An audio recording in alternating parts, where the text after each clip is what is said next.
నమస్తే. హైదరాబాద్లో సెటిలర్స్ ఎక్కువ, ఇది అందరికీ తెలిసిందే.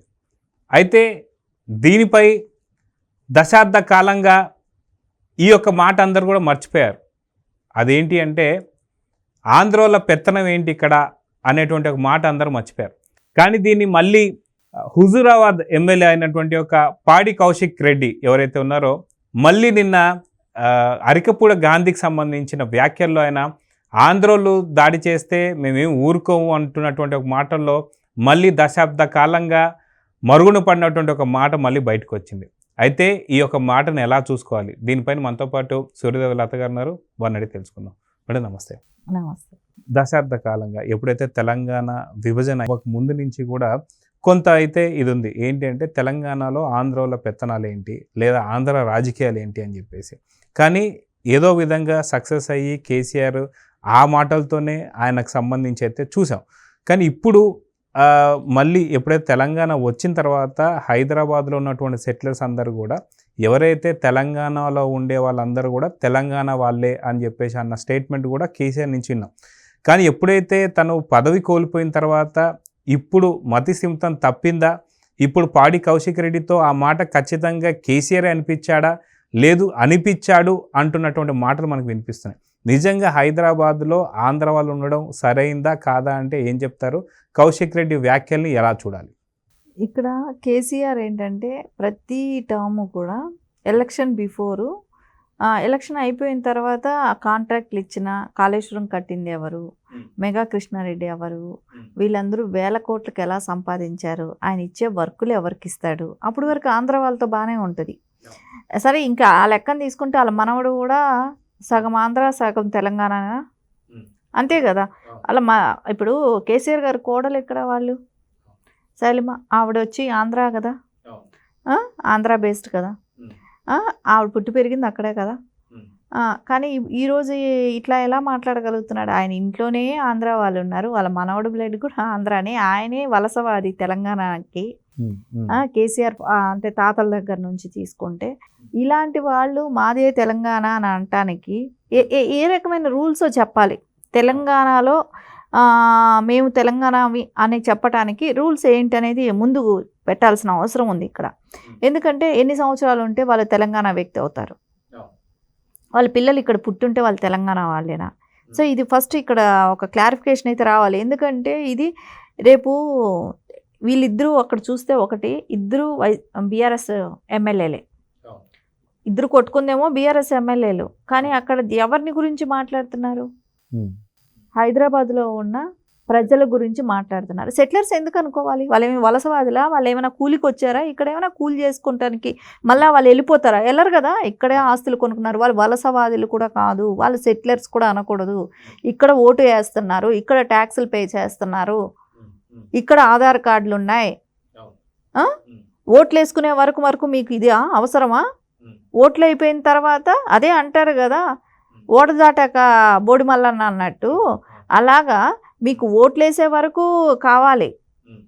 వీళ్ళు హైదరాబాద్ వాసులనే మాట్లాడాలి మనం దీన్ని. వీళ్ళు సెటిలర్స్ అనే మాట మాట్లాడకూడదు. సెటిలర్స్ ఏ రకంగా మీరు తెలంగాణలో కలుపుకోవటానికి ఏ రకమైన ఒక ఇది పెట్టండి. ఇప్పుడు గ్రీన్ కార్డ్ ఇవ్వటానికి అమెరికాకు ఒక రూల్ ఉంటుంది. సరే ఈ తెలంగాణకు ఒక పాకిస్తాన్ లాంటి ప్లేసా తెలంగాణ? కాదు కదా. ఇక్కడ ఏమైనా మనకు సపరేట్ ఏమైనా ఆధార్ కార్డులు లాంటి సపరేట్ పాస్పోర్ట్ ఏమైనా క్రియేట్ చేస్తారా తెలంగాణలో అనేది కూడా తెలుసుకోవాల్సిన విషయం. అది కేసీఆర్ గారు చెప్తే బాగుంటుంది. అంటే పారామీటర్స్ ఉండాలంటారు. అంటే ఎప్పుడు ఇక్కడ ప్రపంచవ్యాప్తంగా కూడా ఎవరు ఏ రాష్ట్రంలో అయినా ఎక్కడ వెళ్ళైనా ఆ దేశం సిటిజన్షిప్ ఉంటే, ఇప్పుడు అమెరికా కానివ్వండి, కెనడా, అన్ని లండన్లో అన్ని చోట్ల కానివ్వండి, వాళ్ళ దేశం సిటిజన్షిప్ ఉన్న వాళ్ళందరూ పోటీలు చేస్తున్నారు, అక్కడ అధికారంలో ఉంటున్నారు. కానీ ఇది ఎక్కడా లేని రాజ్యాంగం ఏంటిది? ఈ రాజ్యాంగం ఎవరు రాశారు? కేసీఆర్ రాశారా? ఏంటి రాజ్యాంగం ఏంటి? ఎన్ని సంవత్సరాలు ఉంటే వాళ్ళు తెలంగాణ వాదులు అవుతారు? పిల్లలు ఇక్కడే పుడుతున్నారు, ఇక్కడే చదువుకుంటున్నారు, వీళ్ళు సంపాదించేది ట్యాక్సులు కడుతున్నారు, అక్కడ ఆస్తులు అమ్ముకొచ్చి ఇక్కడ కొనుక్కుంటున్నారు. ఇలాంటి వాళ్ళని మీరు ఎలా మాట్లాడతారు? ఏ పిరమిడ్తో మీరు అసలు కొలుస్తున్నారో చెప్పండి. ఎట్లా మీరు మీ కొలమానం ఏంటో చెప్పండి దీనికి. ఉరికిచ్చి కొడతాం ఆంధ్ర వాళ్ళంటే ఏంటి? ఉరికిచ్చి కొట్టేదానికి ఏంటి? అది కరెక్ట్ కాదు కదా, ఆ భాషే కరెక్ట్ కాదు అసలు. అంటే ఇక్కడ ఒక టైంలో హిందూ ముస్లిమ్స్కి ఉన్న తీవ్రమైన గొడవలు ఉండేది హైదరాబాద్ అంటే. అట్లాంటిది ఇప్పుడు ఎలా తయారు చేస్తున్నారంటే తెలంగాణ వాదం అనేది లేదు. తెలంగాణ వచ్చిన తర్వాత, తెలంగాణ స్టేట్ విభజించబడిన తర్వాత ఎవరికి కూడా అంటే అభివృద్ధి కావాలని కోరుకున్నారే కానీ అందరూ కలిసిపోయారు ఇక్కడ. అలాంటి విధ్వంసాలు ఎక్కడా కూడా లేవు. కానీ ఇప్పుడు మళ్ళా అంటే వాళ్ళ అధికార దాహంకి ఎప్పుడైతే ఇప్పుడు అధికారం కోల్పోయారు, ఉన్న 10 సంవత్సరాలు గుర్తు రాలేదు వాళ్ళకి. అంటే ఆ ముళ్ళు గుచ్చుకుంటే, నేను సెటిలర్స్ కూడా అనను, ఇక్కడ హైదరాబాద్ వాసులకే వాళ్ళకి ముళ్ళు గుచ్చుకుంటే నా పంటితో తీస్తానన్నావు. అలాంటి వ్యక్తి నువ్వు ఈరోజు ఎలా మాట్లాడుతున్నావు? అలాంటి వాళ్ళని ఒక పార్టీ అధ్యక్షుడివి, అది కూడా నువ్వు బీఆర్ఎస్ అని పెట్టుకున్నావు, భారత రాష్ట్ర సమితి అని పార్టీ ఇది పెట్టుకొని నువ్వు మొత్తం వెళ్ళి ఆంధ్రాలో వెళ్ళావు, ఆ పార్టీ ఆఫీస్ పెట్టావు, అక్కడ ఒక అధ్యక్షుడిని పెట్టావు, మహారాష్ట్ర వెళ్ళావు, అధ్యక్షుడిని పెట్టావు, కర్ణాటక వెళ్తానన్నావు, కర్ణాటక అంటే నువ్వు మటుకు అన్ని రాష్ట్రాలకి తిరగచ్చు, నువ్వు దేశ్కి నేత అని చెప్పావు. తప్పులేదు, అవ్వచ్చు, అవకాశాలు వస్తే ఎవరైనా దేశ్కి నేత అవ్వచ్చు, తప్పే లేదు. కానీ నువ్వు ఇప్పుడు ఆంధ్ర తెలంగాణ వాదం అని చెప్పి నువ్వు గొడవలు పెట్టడం ఏంటి అంటే, అక్కడ తెలుగుదేశం పార్టీ అధికారంలోకి వచ్చింది కాబట్టి విధ్వంసాలు రెచ్చగొడుతున్నాడు, ఇక్కడ కాంగ్రెస్ ఉంది, సో మళ్ళా స్టార్ట్ చేద్దాం అనే ఒక ఆలోచనతో. అంటే జగన్మోహన్ రెడ్డిని ఇంటికి వచ్చి భోజనాలు పెట్టినప్పుడు నువ్వు అక్కడికి వెళ్ళినప్పుడు అప్పుడు తెలియలేదా ఆంధ్ర తెలంగాణ అని? ఎందుకు చేస్తున్నావు ఇలాంటివన్నీ? అంటే ఓన్లీ రాజకీయం. ఇప్పుడు రాజకీయాల్లో అంటే వెనకబడిపోతున్నాడనో, నా పార్టీ ఉంటుందో ఉండదో, మనుగడ లేదనో అనే ఆలోచన ఆయనకు బాగా గట్టిగా వచ్చింది. అందుకని ఇప్పటి వరకు కూడా ఖండించలేదు. కౌశిక్ రెడ్డి మాట్లాడింది తప్పు, ఆ తప్పుని ఇప్పటి వరకు ఆ పార్టీ వాళ్ళు ఎవరూ కూడా ఖండించలేదు. సో అలాంటప్పుడు దీనికి అన్నిటికీ కూడా ఇప్పుడు రేపు పొద్దున గ్రేటర్ హైదరాబాద్ ఎలక్షన్ వచ్చినప్పుడు తగిన బుద్ధి అయితే ప్రజలు చెప్తారు. ఇది ఒక ప్రాంతానికి సంబంధించిన వాళ్ళు కాదు, ఇక్కడ అనుకుంటే ఆంధ్ర వాళ్ళే కాదు, నార్త్ ఇండియన్స్ ఉంటారు, మైనారిటీస్ ఉన్నారు, సో అందరూ కలిస్తేనే సిటీ ఇది. సో ఎందుకు ఒకళ్ళని పట్టుకొని ఒక పక్క రాష్ట్రమైన రాష్ట్రంలో నుంచి ఇక్కడికి వచ్చారు అని అంటే తెలుగు వాళ్ళకి పనికి రారా? అయితే అది కాక మనం చూసుకుంటే పూర్తిగా బీఆర్ఎస్ పార్టీకి సంబంధించి పూర్తి తెలంగాణలో ఎక్కడ కూడా ఓట్లు వాళ్ళకి పడలేదు. ఓన్లీ పడింది హైదరాబాద్ సంబంధించి మాత్రమే. గ్రేటర్ హైదరాబాద్లోనే వాళ్ళకి వచ్చినటువంటి ఓట్లు ఎక్కువ శాతం వచ్చాయని చెప్పి మనకు తెలుసు. ఇప్పుడు ఏదైతే ఆంధ్ర వాళ్ళు సెటిలర్లు అన్నట్టు మాటలు ఏదైతే మాట్లాడినటువంటి పాడి కౌశిక్ రెడ్డి ఏదైతే ఉందో, ఈ మాటల వల్ల ఖచ్చితంగా రేపు పొద్దున జిహెచ్ఎంసీ ఎలక్షన్స్లో ఖచ్చితంగా వీళ్ళు వాళ్ళకున్న పట్టు కోల్పోతున్నారా అంటే ఏమంటారు? ఇక్కడ ఖచ్చితంగా ఒక టర్మ్లో మొత్తం ఆదరించింది ఇక్కడ ఉన్న హైదరాబాద్ వాసులే కానివ్వండి, అంటే తెలంగాణ, హైదరాబాద్ అంటే కూడా తెలంగాణకు సంబంధించిందే. సో అందరూ కలిసితేనే తెలంగాణ రాష్ట్రం. అంతేగాని వాళ్ళొద్దు వీళ్ళొద్దు వాళ్ళని మేము ఇది చేస్తామని అంటే అందరు ఆధార్ కార్డులు నువ్వే చెక్ చేసి ఎవరికి ఇవ్వాలి ఎవరికి ఇవ్వకూడదని ఒక ఇది పెట్టి చేయండి. భారత రాజ్యాంగాన్నే మార్చండి, మీకు ఎవరికి కావాలో వాళ్ళకే ఆధార్ కార్డు ఇవ్వండి, మిగతా వాళ్ళు మీరు ట్యాక్సులు కూడా కట్టద్దండి, మీ ట్యాక్స్ డబ్బులు మేము తీసుకోము అని చెప్పొచ్చు కదా. మీరు ఎందుకు ట్యాక్సులు కడతారు? మీరు మా రాష్ట్రంలో లేరని చెప్తే వాళ్ళు కూడా ఎక్కడికైనా వెళ్తారు. వాళ్ళని ఆ ఇండస్ట్రీసే కానివ్వండి, వాళ్ళకు ఉన్న ఇదే కానివ్వండి, ఎవరైనా పక్క రాష్ట్రం ఇంకొక రాష్ట్రాల్లోనే వెళ్ళి బతకగలుగుతారు. ఇది ఏమీ ఎవరి జాగీరు కాదండి, ఆయన జాగీరేమీ కాదు, ఇది తెలంగాణ. ఆయన తాత ముత్తాతలు సంపాదించి కేసీఆర్ గారు రేపు మీరు సీఎం అవుతారు, మీ తాత ముత్తాతల నుంచి సంక్రమించిన ఆస్తి ఏం కాదు ఇది. ఇది ప్రజల సొత్తు, ఇది ఒక ఇండియాలో ఒక భాగం.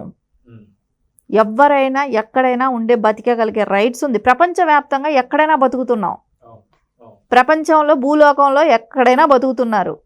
కానీ అలాంటిది ఒక తెలుగు రాష్ట్రాల్లో నుంచి వచ్చిన వాళ్ళని మీరు ఈ రకంగా ఇబ్బంది పెట్టి ఇలాంటి మాటలు దూషించి వాళ్ళు మీకు ఈరోజు సిటీలో ఇంతమంది ఎమ్మెల్యేలు ఇచ్చారనంటే మిమ్మల్ని మీ నాయకత్వం ఒప్పుకోబట్టే కదా మీకు ఇంతమంది ఎమ్మెల్యేలను ఇచ్చారు. ఇప్పుడు మీ ఎమ్మెల్యేలంతా కూడా ఎక్కడ వాళ్ళు? ఎందుకు మాట్లాడుతున్నావు అలాంటి మాటలు? అంటే మళ్ళీ విధ్వంసాలు రెచ్చగొట్టాలి, గొడవలు రావాలి, ఓన్లీ వాళ్ళకి రాజకీయంగా పబ్బం గడుపుకునేదాన్ని చేస్తున్న ప్రయత్నం ఇది. సో దీన్నైతే ప్రజలందరూ కూడా గమనిస్తున్నారు. ఇప్పుడు మటుకు అంటే వాళ్ళ వ్యాపారాలు చేసుకుంటారు, వాళ్ళకి కావాల్సిన నిధులు వీళ్ళు ఇస్తుంటారు. ఈయనకి కావాల్సి వస్తే పక్క రాష్ట్రం సీఎంని పిలిపించుకొని విందులు వినోదాలు ఉంటాయి, వీళ్ళు కావాలంటే పక్క రాష్ట్రంకి వెళ్తారు. కానీ ఈయనకి అవసరం లేనప్పుడు అంటే ఈయనకి రాజకీయంలో కొంచెం ఒక ముందడుగు వేయాలనుకున్నప్పుడు విద్వేషాలు రెచ్చగొడుతున్నాడు అనేది అయితే అందరికీ అనిపిస్తుంది కదా. నువ్వు ఏ రోజైతే టీఆర్ఎస్ అని తీసేసి బీఆర్ఎస్ అని పెట్టావో ఆ రోజే నువ్వు ఆ మాట్లాడే అర్హత కూడా కోల్పోయావు. అలాంటప్పుడు నువ్వు ఈ రోజున ఎలా మాట్లాడుతున్నారు మీరు? దీన్ని ఖచ్చితంగా కేసీఆర్ గారే కానివ్వండి, కేటీఆర్ గారే కానివ్వండి, హరీష్ రావు గారే కానివ్వండి, కవిత గారైనా సరే వీళ్ళందరూ కూడా ఖండించాల్సిన అవసరం. ఖండించకపోతే దీని పరిణామాలు తీవ్రంగా ఉంటాయి. రేపు పొద్దున ఆ పార్టీయే నష్టపోతుంది. ఎందుకంటే తెలంగాణ వాళ్ళు అంటే ఎవరు కూడా ఇదంటే తెలంగాణ ఉమ్మడి అంటే నేను హైదరాబాద్ అవ్వచ్చు, ఖమ్మం అవ్వచ్చు, అన్ని జిల్లాలు కలిస్తేనే తెలంగాణ స్టేట్, వరంగల్ కానీ అన్ని చోట్ల కలిస్తేనే ఎవరు కూడా దీన్ని హర్షించరు. ఇప్పుడు అన్ని పార్టీలు ఏ పార్టీలు ఇలా మాట్లాడటంలా, కాంగ్రెస్ మాట్లాడటంలా, బీజేపీ మాట్లాడటం లేదు, ఒక బీఆర్ఎస్ మాట్లాడుతుంది. ఒక బీఆర్ఎస్ ఎందుకు మాట్లాడుతుంది? అది ఇప్పుడు మాట్లాడుతుంది. 10 ఏళ్ల క్రితం అంటే ఆయన ఎప్పుడు ఉద్యమం అడ్డం పెట్టుకొని ఈ తెలంగాణ సెంటిమెంట్ అడ్డం పెట్టుకొని ఆయన పబ్బం గడుపుతున్నాడు. ఆయన ఒక రాజకీయంలో కూడా ఒక అపోజిషన్ లీడర్గా కూడా అంటే ప్రజలకి ఏదైనా నష్టం జరిగితే దాని గురించి పోరాడే శక్తి ఆయనకి లేదు. ఇప్పుడు కాంగ్రెస్ వాళ్ళు ఏదైనా తప్పు చేస్తే దాన్ని ఎండగట్టండి. ఏదైతే వాళ్ళ అవకాశాలు ప్రజలకు ఇచ్చిన మాటలు హామీలు నెరవేర్చకపోతే దాని గురించి నిలదీయండి. అంతేగాని ఇక్కడ విధ్వంసాలు రెచ్చగొట్టడం కాదు కదా. సో దాని మీద పని చేయటం చేత కావట్లా. మళ్ళా వాళ్ళు విధ్వంసాలు రెచ్చగొట్టాలి, మళ్ళా పబ్బం గడుపుకోవాలని చూస్తున్నారు. కానీ ఈసారి చాలా స్మార్ట్గా తెలంగాణ వ్యక్తులు అందరం కూడా ఒకే మాట ఏంటంటే ఈయన చేసే నటన అనేది చూసే విశ్వరూపం చూస్తుంటే కొద్దిగా తెలుస్తుంది కాబట్టి ఎవరు కూడా నమ్మే పరిస్థితిలో లేరు. అయితే ఇక్కడ 2 పాయింట్స్ ఉన్నాయి. ఏంటి అంటే ఒకవేళ నిజంగా ఈ మాటల్ని ఒకవేళ కేసీఆర్ అనిపిస్తే ఖచ్చితంగా కేసీఆర్ని చెప్పాలి, అవును నేనే అనిపించాను, నాకు ఇదే ఫీలింగ్ ఉందని చెప్పేసి అంటే అప్పుడు ప్రజలు నెక్స్ట్ వచ్చేటువంటి ఎలక్షన్లో ఎలాంటి తీర్పు ఇస్తారో అది ఓకే. లేదు ఇది పాడి కౌశిక్ రెడ్డి మాట్లాడాడు, మాకు ఎటువంటి సంబంధం లేదు అంటే మటుకు పాడి కౌశిక్ రెడ్డిని పార్టీ నుంచి సస్పెండ్ చేయండి. ఈ రెండే ఇప్పుడు జరుగుతున్నాయి. సో ఏది జరిగే అవకాశం ఉంది అంటే ఏం చెప్తారు? ఇక్కడ మనకు ఒకటే కనపడుతుంది, ఈ పార్టీకే ఖండించి ఉండాలి. ఇది జరిగి ఇన్సిడెంట్ జరిగి 2 days అవుతుంది. ఇప్పటి వరకు కూడా వాళ్ళు ఎవ్వరూ కూడా బయట వచ్చి ఒక స్టేట్మెంట్ కూడా ఇవ్వలేదు. అంటే కేసీఆర్ గారి డైరెక్షన్ లేకుండా కౌశిక్ రెడ్డి అంత మాటలు మాట్లాడాడు. ఎందుకంటే ఇది చాలా దూరం వెళ్తుంది. రేపు పొద్దున ఓట్ బ్యాంక్ అనేది కూడా డిసైడ్ చేస్తుంది ఈ మాటలు. అలాంటి మాటలు మాట్లాడినప్పుడు కేసీఆర్ గారి డైరెక్షన్ లేకుండా అయితే మాట్లాడాడు కదా అంత ధైర్యంగా. సో రేపు పొద్దున ఆయన బీఆర్ఎస్ తీసేసి మళ్ళీ టీఆర్ఎస్కి వస్తాడో కూడా చెప్పలేం. అంటే కానీ ఇది వరకు రెచ్చగొడితే రెచ్చిపోయే అంత జనాలు ఎవరు లేరు. ఎందుకంటే తెలంగాణ రావాలనుకున్నాం, వచ్చింది. తెలంగాణ స్టేట్ సిద్ధించాలనుకున్నా వచ్చింది. సో డెవలప్మెంట్ ఏంటి అనేది ఇప్పుడు ఇంపార్టెంట్. ఇప్పుడు మళ్ళీ ఎట్లా నీకు తెలంగాణ స్టేట్ వేరుగా వచ్చిన తర్వాత మనం డెవలప్మెంట్ చేసుకోవాలనే ఆలోచన లేకుండా మళ్ళీ ఈ విధ్వంసాలు రెచ్చగొట్టి ఏం చేద్దాం అనుకుంటున్నాడు అంటే ఉన్న ప్రజానీకాన్ని అందరినీ తరిమేసేసి ఈ రాష్ట్రాన్ని ఏం చేస్తాను అనుకుంటున్నాడు అంటే ఇప్పుడు ఎక్కడో మనం తమిళనాడులో ఒక స్వామిని విన్నాం కదా, ఆయన వెళ్ళిపోయి ఎక్కడో ఒక దీవి, నిత్యానంద స్వామిని, ఆయన వెళ్ళిపోయి ఎక్కడో ఒక దీవి తీసుకున్నాడు కదా, కైలాసగిరి దీవి తీసుకున్నాడు. ఆయన రాజ్యమే, ఆయన మనీను, ఆయన కరెన్సీ అవే చెల్లుతాయి కదా, అలా చేద్దాం అనుకుంటున్నాడు అందరినీ తరిమేసేసి ఇక్కడ నుంచి. అంటే వాళ్ళ కుటుంబ పాలన వరకే యాక్సెప్ట్ చేసే వాళ్ళ వరకు ఇక్కడ ఉండొచ్చు. అలాంటిది అంటే ఇప్పుడు వేరే పార్టీ కాంగ్రెస్ రావచ్చు, రేపొద్దున ఇంకో బీజేపీ రావచ్చు, ఇలాంటి తెలుగుదేశం రావచ్చు, ఏ పార్టీలు కూడా ఉండకూడదు.